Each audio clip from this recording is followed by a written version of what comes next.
All right, guys, we're going to move on to some different news now. And this is kind of sad. I had mentioned this so over the weekend, I had found out Billy from the Game Chasers had passed away. That shocked me. I didn't know there was anything wrong. And apparently most people didn't, even him, because it seemed like it was just,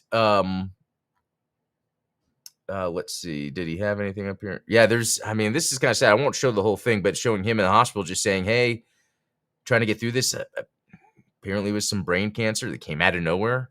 So, 45-year-old guy, which I'm close in age, has kids. All of a sudden, I think it was like June, July, maybe even August, I think. Because June, I think he had a convention. I think it was just in August, like just a few weeks ago, 3 weeks ago. He was feeling bad, went to the ER, brain cancer, had to get brain surgery. Unfortunately, he didn't make it. And, that shook me on multiple levels. So I've been a fan of the Game Chasers watching them. I mean, the Game Chasers, I had stopped watching them, but I had just watched so much when they were out. And they're local. I've met them in the fan capacity at, things. But then I also met Billy when I was drove to Arlington, random, and I forget what the place is called. I don't think it's even open yet. It was a place that has like random used electronics, and that's a good place to go video game hunting. He happened to be there right when I was picking up my Sony PVM. This is when I was in all of that retro RGB stuff, and he was there, and I remember being starstruck. I was like, it's you. And he goes, yeah. And I'll go, hey, my name's Adam. I have a channel, Blue Gamer, whatever, blah, blah, blah. And then we were just talking for a bit. He was telling me what he was looking for. I was telling him, hey, I got this Sony PVM. This is kind of a way to play the older retro games. Anyway, it was cool. And then I got home and I was gushing on Facebook. Oh, I met Billy. But there's more to it than that. It's that he is someone that I see myself. He's a little older than me, but he and his friend Jay made this YouTube channel, The Game Chasers.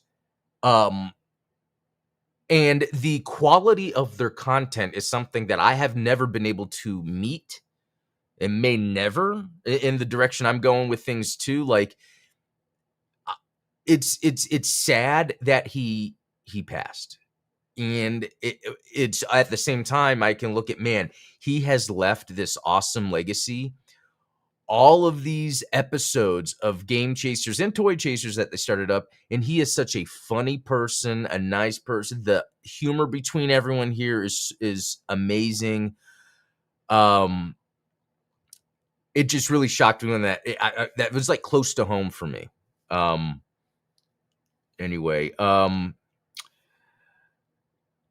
heard that name and lots of people are paying respects. Yeah. And it's funny because I remember when I first heard of R.I.P. Billy in the retro gaming scene, I was like, I don't know a Billy, but it's because, Billy Chaser, although that's not his real name, but that's what he does for the Game Chasers. And then someone had mentioned Game Chasers. I was like, oh my gosh, no way. And it's interesting. There's so many reasons why I connect to the Game Chasers. Now, they started in like 2011, I think, 2010, 2011 with this show. But I remember, was it 2003, 2004? I had moved out of my parents' house, and I would spend my days GameStop hopping, FuncoLand hopping, game chasing.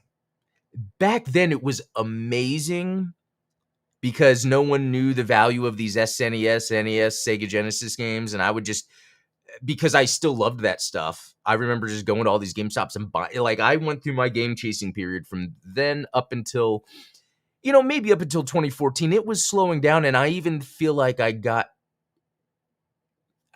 was getting too much into the wrong headspace of game chasing, where I was just trying to have everything I could physical. But over time, like, I realized, it's not really what I want. I just want access to play a game when I want to be able to play it. Some things I'd keep physically. Anyway, it's just interesting how, like, I personally would go through this, but then always reflect on influences around me. And, Billy and Jay, the Game Chasers, Toy Chasers also, that's like my culture, I think. So it really hits.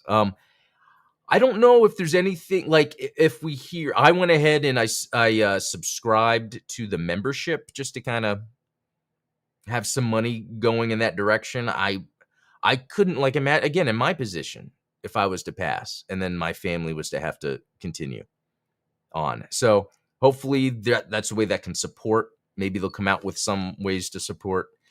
Um, yeah, but hey, I wanted to honor him with this, and I keep honoring him by continuing to talk games. And you can always go to his channel, and there's so many good videos to watch. And hopefully, in some way, Jay will kind of continue that legacy.